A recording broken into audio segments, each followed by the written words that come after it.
जय माता दी दोस्तों, आप सभी का आपके अपने यूट्यूब चैनल आसान राह में हार्दिक स्वागत है। दोस्तों, नवरात्रा चल रहे हैं और नवरात्र में माता की पूजा अर्चना बड़ी धूमधाम से की जा रही है। सभी लोगों ने व्रत रखा है, तो किसी ने पूरे 9 व्रत रखे हैं, किसी ने प्रतिपदा और अष्टमी का ही व्रत रखा है।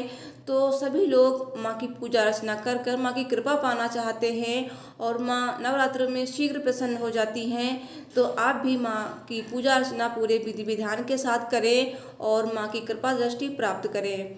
दोस्तों, आइए जानते हैं कि दुर्गाष्टमी कब है, क्योंकि नवरात्रि में दुर्गाष्टमी का बहुत ही ज़्यादा महत्व होता है। दुर्गा अष्टमी की जो रात्रि होती है उसमें विशेष पूजा अर्चना कर कर, विशेष उपाय कर कर आप अपनी मनोकामनाएं पूर्ण कर सकते हैं।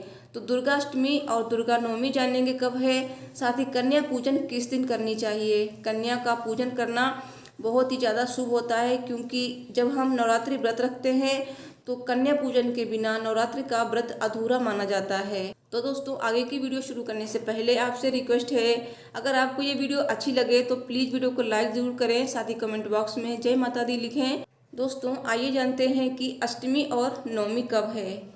तो चैत्र नवरात्रि की शुरुआत 2 अप्रैल से हुई थी और 10 अप्रैल को इसकी समाप्ति होगी। नवरात्रि में अष्टमी नवमी का खास महत्व होता है। अष्टमी के दिन महागौरी और महानवमी के दिन सिद्धिदात्री माँ की पूजा की जाती है। तो अष्टमी 9 अप्रैल को है, जबकि नवमी 10 अप्रैल को मनाई जाएगी। तो आइए जानते हैं कि अष्टमी नवमी तिथि कब से कब तक है। अष्टमी को महाअष्टमी भी कहा जाता है और महाअष्टमी की शुरुआत 8 अप्रैल को रात 11:05 से होगी और अष्टमी तिथि का समापन 9 अप्रैल की देर रात 1:23 पर होगा। दिन का शुभ मुहूर्त रहेगा 11:58 से 12:48 तक। इस शुभ मुहूर्त में आप कन्या पूजन कर सकते हैं। अगर आप कन्या पूजन करना चाहते हैं अष्टमी को तो अष्टमी को कर सकते हैं, और अगर नवमी को करना चाहते हैं तो नवमी को भी कर सकते हैं। क्यों बहुत से लोगों के घरों में कन्या पूजन अष्टमी के दिन किया जाता है, हवन वगैरह अष्टमी को ही कर लेते हैं, और बहुत से लोग जो हैं कन्या पूजन नवमी को करते हैं। तो वैसे तो नवमी को कन्या पूजन करना बहुत ही ज़्यादा शुभ माना जाता है, क्योंकि 9 व्रत में नवमी को ही नवरात्रि व्रत का समापन होता है। तो नवमी तिथि आइए जानते हैं कब से कब तक है। तो नवमी तिथि 10 अप्रैल की रात्रि 1:23 से शुरू होगी, जो 11 अप्रैल सुबह 3:15 तक समाप्त होगी। और इस दिन रवि पुष्य योग, रवि योग और सर्वार्थ सिद्धि योग पूरे दिन रहेगा, इसलिए इस दिन सुबह से ही कन्या पूजन कर सकते हैं। और 10 अप्रैल को ही रामनवमी मनाई जाएगी। तो दोस्तों, नवरात्रि का अगर आपने पूरा व्रत रखा है, मतलब पूरे नवरात्रि का व्रत रखा है, या फिर आप शुरुआत में परेवा या फिर अष्टमी व्रत रखा है, तो जितने भी आपने व्रत रखे हैं उसके बाद जब आप नवरात्रि व्रत का पारण करते हैं तो आपको कन्या पूजन जरूर करना चाहिए। कन्या पूजन के बिना नवरात्रि व्रत अधूरा माना जाता है और इससे हमें माँ की कृपा नहीं मिलती है। तो कन्या पूजन अवश्य करें, चाहे आपको एक ही कन्या मिले या 2 मिलें, ज़रूरी नहीं है कि 9 या फिर 11 मिलें, 7 मिलें। तो जितनी भी कन्या आपको मिले उतनी कन्याओं का आप पूजन करें और कन्या भोज कराएं। कन्या भोज का मुहूर्त आगे आपको पता चल जाएगा। दोस्तों, मुहूर्त में अगर आप कन्या पूजन करते हैं तो माँ दुर्गा की कृपा आप पर हमेशा बनी रहेगी और माँ दुर्गा आपकी पूजा पाठ से अति प्रसन्न होंगी, क्योंकि कन्याओं को आपने अपने घर बुलाया है, पूजा पाठ की है और उनको अच्छे से आपने पूजन करके भोजन कराया है और उनको गिफ्ट दिया है। तो गिफ्ट आप कन्याओं को जरूर दें, चाहे आप कुछ भी गिफ्ट खरीदें। आजकल मार्केट में बहुत अच्छे अच्छे गिफ्ट आ रहे हैं कन्याओं के लिए, जैसे रबर बैंड, हेयर बैंड और कोई क्लिप, कुछ भी दे सकते हैं आप। पाउच दे सकते हैं, बच्चों को टिफ़िन बॉक्स दे सकते हैं। तो बहुत सारे गिफ्ट आते हैं मार्केट में और कन्याओं को हम देते हैं ना, तो कन्या बहुत ही ज़्यादा खुश हो जाती हैं। तो इससे बढ़कर और क्या बात है कि आपके घर से कन्याएं खुश होकर जाएं, तो माँ दुर्गा तो अपने आप ही खुश हो जाएंगी, अपने आप ही प्रसन्न हो जाएंगी। और कन्या को अगर आप पूजन कर रहे हैं, अपने घर बुला रहे हैं, तो आप इन बातों का ध्यान रखें। कन्या पूजन के लिए कन्याएं 2 वर्ष से 11 वर्ष तक की होनी चाहिए। इन दोनों दिनों में सूर्योदय से पहले आप उठें, चाहे आप नवमी को कन्या पूजन करें या फिर अष्टमी को करें। तो दोनों ही दिन आपको सुबह ब्रह्म मुहूर्त में उठना है, सूर्योदय से पहले उठ सकते हैं और स्नान आदि करके पूजा जरूर कर लें। तो नौमी या फिर अष्टमी को जब भी आप कन्या पूजन करें तो उस दिन की पूजा कर लें सुबह। उसके बाद आप मुहूर्त बीतने से पहले ही कन्याओं को अपने घर बुलाएं। तो आप कन्याओं को पहले ही निमंत्रण दे सकते हैं कि आपको मेरे वहाँ पे आना है, इस समय आना है। तो कन्याएं आपके घर आ जाएंगी और आपको उनका पूजन अर्चन कर कर उनको मतलब भोजन कराना है। जो भी आपने बनाया है, हलवा पूड़ी वगैरह जो भी बनाया है, दही जलेबी भी खिला सकते हैं, हलवा पूड़ी या फिर चना हलवा जो भी आप खिलाते हैं वो खिला सकते हैं। तो कन्या पूजन करने के बाद आपको उनको दक्षिणा देनी है और आपने जो भी गिफ्ट लिए हैं कन्याओं के लिए उनको वो गिफ्ट दें और उनको अच्छे से विदा करें अपने घर से और उनसे आशीर्वाद जरूर लें। दोस्तों, नवरात्रि की हर रात्रि बहुत ही ज़्यादा महत्वपूर्ण होती है माँ की पूजा अर्चना के लिए, लेकिन अष्टमी की जो रात्रि होती है बहुत ही ज़्यादा महत्व रखती है। अष्टमी को महाअष्टमी कहा जाता है। दोस्तों, कहते हैं कि अगर आपने 9 व्रत में कोई भी व्रत नहीं रखे हैं शुरुआत के, तो आप अष्टमी का व्रत रखकर भी माँ की कृपा प्राप्त कर सकते हैं। तो वैसे तो बहुत सारे लोग पूरे रखते हैं और बहुत सारे लोग ऐसे हैं जो मतलब शुरुआत का और लास्ट का रखते हैं, प्रतिपदा और अष्टमी।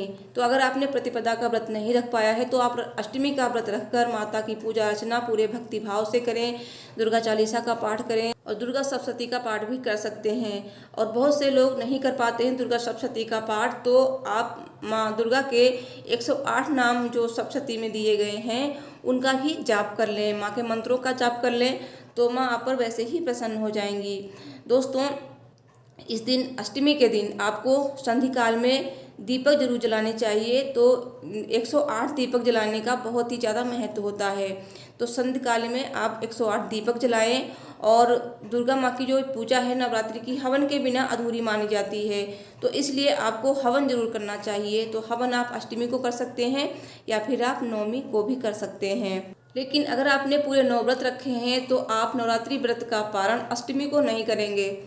नवरात्रि व्रत का पारण नवमी को किया जाता है। तो अगर आपने पहला और लास्ट व्रत रखा है तो भी आप व्रत का पारण नवमी को ही करेंगे, क्योंकि अगर आपने अष्टमी को व्रत का पारण कर दिया रात में तो आपका व्रत अधूरा माना जाता है। दोस्तों, अगर आपने नवरात्रि के पूरे व्रत रखे हैं तो आखिरी दिन किसी भी तरह की हड़बड़ी ना दिखाएं। और कई लोग अष्टमी की रात 12 बजे ही व्रत का पारण कर लेते हैं, जो गलत माना जाता है। और नवमी के दिन सुबह पूरे विधि विधान के साथ ही व्रत का पारण करें। तो नवमी के दिन सुबह माँ की पूजा अर्चना पूरे विधि विधान से करें और हवन करें और कन्याओं को भोजन कराएं। इसके बाद ही आपका व्रत संपन्न होता है। और अष्टमी के दिन तुलसी जी के पास 9 दिए जरूर जलाएं और उनकी परिक्रमा करने से घर में सुख समृद्धि आती है। तो ये आप जरूर करें। और दोस्तों, हो सके तो आप अष्टमी के दिन माता दुर्गा को सुहाग की सामग्री अर्पित करें, क्योंकि अगर आपने शुरुआत में माँ को सुहाग की सामग्री अर्पित की है तो भी आप अष्टमी वाले दिन माँ दुर्गा को सुहाग की कोई भी चीज़ें अर्पित कर सकते हैं, 5 या 7, जैसे चूड़ी, बिंदी, सिंदूर और बिछुए और मेहंदी और पैरों में लगाने वाला रंग और एक चुनरी अवश्य माँ को अर्पित करें। तो 7 चीज़ें अगर आप नहीं चढ़ा सकते हैं तो कम से कम 2 चीज़ें जरूर चढ़ाएं जो सुहाग का प्रतीक मानी जाती हैं, बिंदी, सिंदूर या फिर बिछुए या फिर चूड़ी, चुनरी, इनमें से कोई भी चीज़ आप माँ को अर्पित कर सकते हैं। तो अगर आप ऐसा करेंगे और इस तरह से इन चढ़ाई हुई चीज़ों का आप दान कर सकते हैं, इसमें से कोई भी चीज़ें आप अपने पास भी रख सकते हैं। और दोस्तों, ऐसा माना जाता है कि अष्टमी के दिन माँ दुर्गा को सुहाग की सामग्री अर्पित करने से और उन चीज़ों का दान करने से सुहाग की उम्र लंबी होती है। दोस्तों, कहते हैं कि सुहाग की वस्तुएं दान करने से सुहाग की उम्र लंबी होती है और अखंड सौभाग्य की प्राप्ति होती है। तो इसमें से जो भी आप चढ़ाएं उनमें से 1-2 चीज़ें अपने पास रख लें माता के प्रसाद के रूप में, और चीज़ें आप किसी को सुहागन स्त्री को दान कर सकती हैं, अपनी ननद को या फिर अपनी जेठानी को, या फिर आप किसी ब्राह्मणी को भी दान कर सकते हैं, या फिर आप मंदिर में कोई पंडित जी हैं उनको भी दे सकते हैं। दोस्तों, आइए जानते हैं कि कलश का विसर्जन कैसे करें। जो हमने कलश स्थापित किया है ना उसका विसर्जन आप नवमी के दिन कर सकते हैं। नवमी के दिन जब आप कन्या पूजन कर लें हवन वगैरह करने के बाद, उसके बाद आपके जो दीपक होता है ना, ज्योति, वो शांत हो जाए, उसके बाद आप माता की चौकी हटाएं और कलश को थोड़ा सा हिलाएं, एकदम से न उठाएं। तो कलश को थोड़ा सा हिलाने के बाद माता की चौकी भी थोड़ी सी हिला दें। उसके बाद कलश को उठाएं और कलश का जो पानी है किसी क्यारी में डाल दें, या फिर आप तुलसी के पौधे में भी डाल सकते हैं। और इसमें जो भी सामग्री है उसे आप निकाल लें, और जो पत्ते होते हैं ना आम के, उसको भी निकाल लें। और इस पानी को आप अपने घर में थोड़ा सा छिड़काव भी कर दें। इससे आपके घर में नकारात्मक शक्तियाँ नहीं आएंगी और सकारात्मक शक्तियों का वास होगा।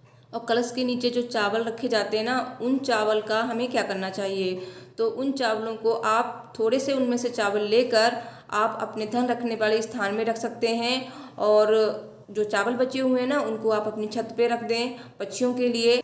और पूजा की जो भी सामग्री है उसे आप भूमि विसर्जित करें, मतलब आप इसको नदी में विसर्जन ना करें, आप भूमि विसर्जन करें। नवरात्रि में जो भी हमने सामग्री माता को चढ़ाई है, जैसे फूल हैं और पत्ते हो गए, जो भी हमने चढ़ाया है, तो आप उसको नदी में प्रवाहित ना करके भूमि विसर्जन करें। भूमि विसर्जन जैसे कि आपके यहाँ कोई कच्ची ज़मीन है, कोई गमला है, तो उसमें आप इसको विसर्जित कर सकते हैं। इससे वो खाद बन जाएगी और हमारी नदियाँ भी प्रदूषित नहीं होंगी। और चौकी पे जो हमने माता की तस्वीर स्थापित की है, उसको आप उठाकर अपने मंदिर में रख सकते हैं।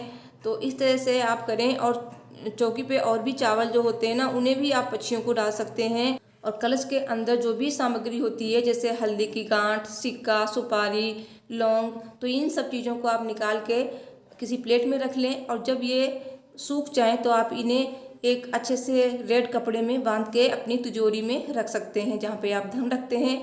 तो इससे धन वृद्धि होती है, क्योंकि इस सामग्री में सभी 9 देवियों की कृपा होती है और सभी देवताओं की कृपा होती है।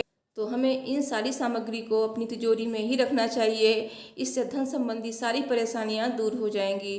तो दोस्तों, अगर और कुछ भी रह गया हो बताने को तो आप कमेंट करके पूछ सकते हैं। तो मुझे उम्मीद है मेरी वीडियो आपको पसंद आई होगी। तो प्लीज़ वीडियो को लाइक ज़रूर करें, शेयर करें और चैनल को भी सब्सक्राइब कर लें अगर चैनल पर नए हैं। मिलती हूँ नेक्स्ट वीडियो में। Thanks for watching. हर हर महादेव। जय माता दी।